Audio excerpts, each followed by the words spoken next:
청년 수십 명에게 몇 달치 월급을 주지 않고 폐업을 해버린 한 공유주방업체의 이야기를 며칠 전에 전해드렸는데요.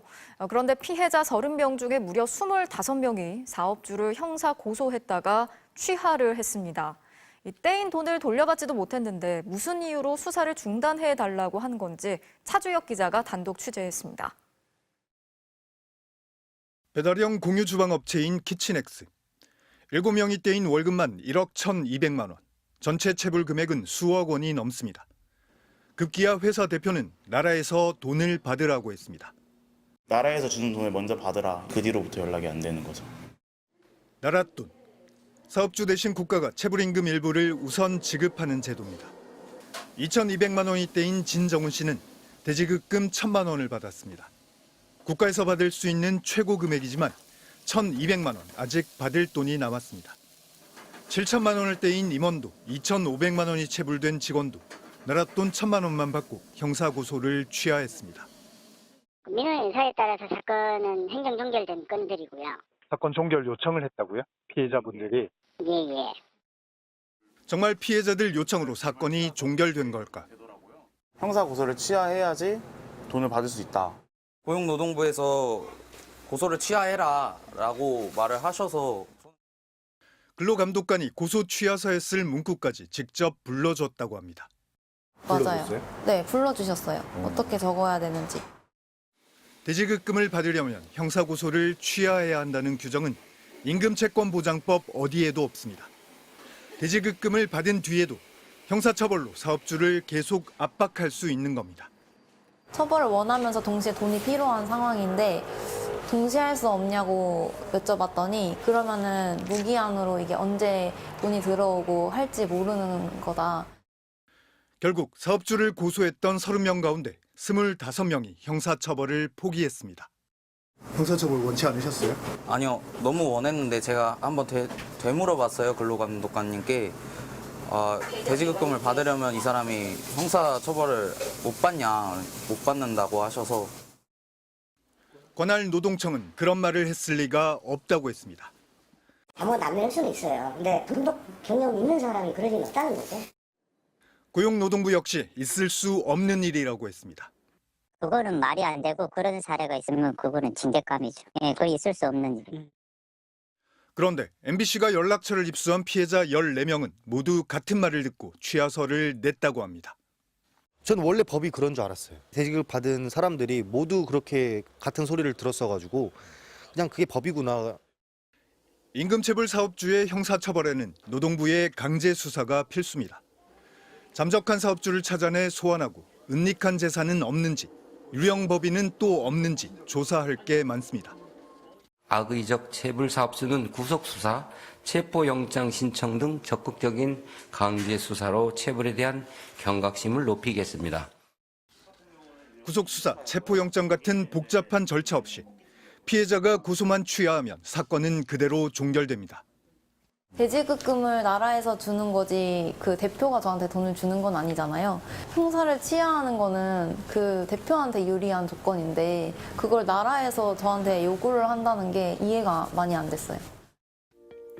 고용노동부가 키친엑스를 대신해 지급한 체불임금은 2억 1,500만 원. 사업주에게 다시 돌려받은 돈은 한 푼도 없습니다. 청년들 월급에 이어 이제 나랏돈까지 떼일 처지입니다. MBC 뉴스 차주혁입니다. 총 1,300 정도. 2,200만 원 정도입니다. 저는 700만 원 정도. 나이도, 금액도 제각각인 7명의 청년은 한 직장에 다녔습니다. 모두 몇 달치 월급을 받지 못했습니다. 합하면 1억 1,200만 원입니다. 첫 직장이고 그런데 이제 입사하자마자 한 3, 4개월 만에 또 월급이 밀려버리니까. 이들이 일했던 직장은 공유주방업체인 키친엑스. 키친엑스는 2019년 설립되었으며 대한민국 제1호 배달형 공유주방 규제 샌드박스를 받은 회사입니다. 규제 샌드박스, 공유기업, 스타트업. 내세운 간판은 화려했고 청년 구직자들이 혹할 수밖에 없었습니다. 성장 속도도 빠르고 22년 안에 매장을 20개 오픈한다고까지도 얘기를 들어서 비전을 갖고 입사를 했는데 매장 수는 계속 늘어갔지만 투자 유치는 번번이 실패했습니다. 처음엔 며칠씩 밀리던 월급이 2022년 11월부터는 아예 끊겼습니다. 매장이 총 8개가 있었는데 3개를 정리하면 월급을 줄 수 있다. 계속 얘기를 하니까 저희는 믿은 거죠. 한 달 월급으로 한 달을 먹고 사는 청년들에게 현실은 가혹했습니다. 매장 음식으로 끼니를 때우고 교통비를 빌려서 출퇴근했습니다. 체불 액수가 늘어날수록 일을 할 수도 그만둘 수도 없었습니다. 제가 혹시 나가면 바로 밀린 월급을 처리해 줄 거냐고 물어봤을 때 그건 어려울 것 같다. 다만 다니고 있으면은 줄 거다. 이런 식으로 이제 협박 아닌 협박을 받았기 때문에 쉽게 퇴사를 못 했습니다, 저는. 6개월치 월급이 밀린 2023년 5월 키친엑스 모든 매장은 문을 닫았습니다. 서울과 경기 지역 노동청에 진정을 접수한 임금체불 피해자만 30명. 취재진은 본점으로 등록된 경기도 부천의 한 사무실을 찾아가 봤습니다. 여기 6층에 혹시 키친엑스라는 업체 혹시 보신 적 있어요? 키친엑스는 처음 듣는데 이 건물에서 못 봤는데 6층은 특히 없고요. 이 업체는 보신 적이 없으세요? 없어요. 여기 아예 돌질 안 했다니까. 주소는 여기를 맞는 거잖아요. 사기치는 것 같은데 이게 사기 업체인데 이게. 임금체불이 시작된 지 1년이 지났고 사장은 휴대전화까지 없앤 채 잠적했습니다. 한 달 전부터는 아예 없는 번호라고 뜨더라고요. 아예 연락 두절로. 그래서 사실은 포기한 상태여서. 청년들이 고통을 겪는 동안 정부는 많은 약속을 했습니다. 임금 체불은 노동의 가치를 본질적으로 훼손하는 반사회적인 범죄입니다.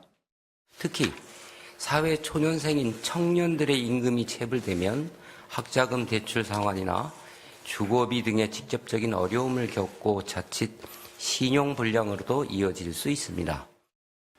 약속은 아직 지켜지지 않았고 피해자들은 취업 대신 창업을 택했습니다.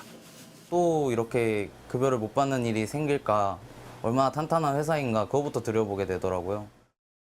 월급을 못 받을까 봐, 중대재해사고를 당할까 봐, 과로사에 내몰릴까 봐 청년들이 중소기업을 기피하는 데는 다 이유가 있습니다. 나라도 나몰라라 하고 중소기업 대표도 나몰라라 하는 이거에서 근로자만 피해받는 상황인데 당연히 저라도 안 갈 것 같아요.